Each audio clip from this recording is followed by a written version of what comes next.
got to be quick because Carol will work with the rear in a minute and she told me to stop being an idiot.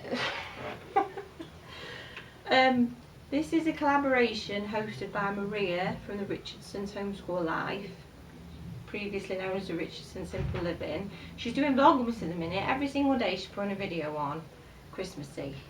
I did Vlogmas last year, but I've got too much on this year, I can't do it. So if you want some Vlogmas fix, Maria's doing it.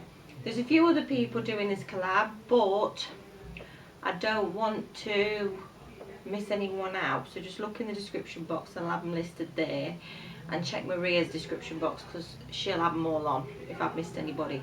The topic is most memorable Christmas presents, and I was going to talk about my third son, Ezra Bod, who was born Christmas Eve, and he's going to be 7 this Christmas Eve, because he is the best Christmas present I ever could have had. He's the most memorable Christmas present I ever could have had. But I'm not going to talk about that now because you've all heard the story of Bod's birth before anyway. And my mother-in-law died recently, and it's her funeral next Thursday on the 15th of December.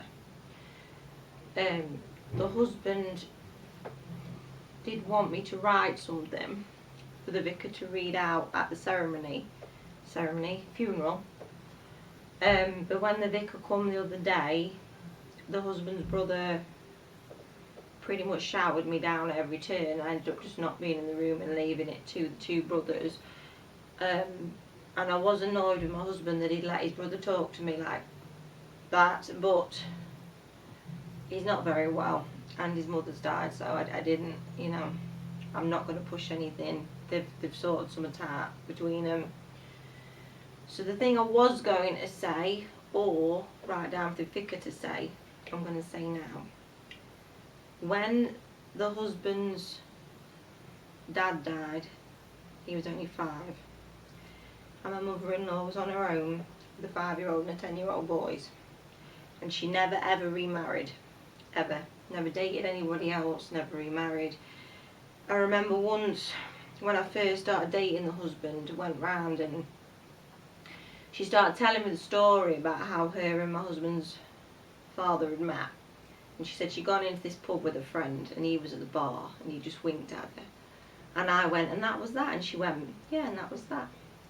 And I wish now I'd let her finish the story, because of course she's not here now to tell me the rest of it.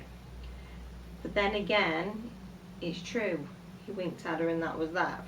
That was it. We found in her things some photos of the husband's father, and they all said the love of my life on the back. So that was it. That was that. Didn't need anybody else. And as a mother, I know how hard it is sometimes. I mean, we haven't hit teenage years yet, but the teenage years, worrying if you're doing the right thing, arguments and upsets with the kids that make you feel awful when the children are ill, all that. And it's just nice to have somebody there to help you or to talk about it with, even just getting into bed of a night with somebody else. And she chose to do all of that on her own rather than do it with anybody else, because she didn't want to do it with anybody else. So, and after the funeral they're going to be reunited, they're going to be buried together, be together forever and ever, like she wanted, before he was took too soon. So the most memorable Christmas present is, it sounds, you know, cheesy and what have you, but it's just being with your loved ones. Nobody's going to warn you when the last Christmas with your loved ones is going to be. So you have to enjoy every single one. And that's all I'm going to say. The most memorable Christmas present is being with those you love. And I'm going to go now. I'm red in the face because the heating is on in my work and it's ridiculously high, and that's why I'm red, not because I'm drunk. Anyway, my loves, check out the others. They'll be less maudlin than I am.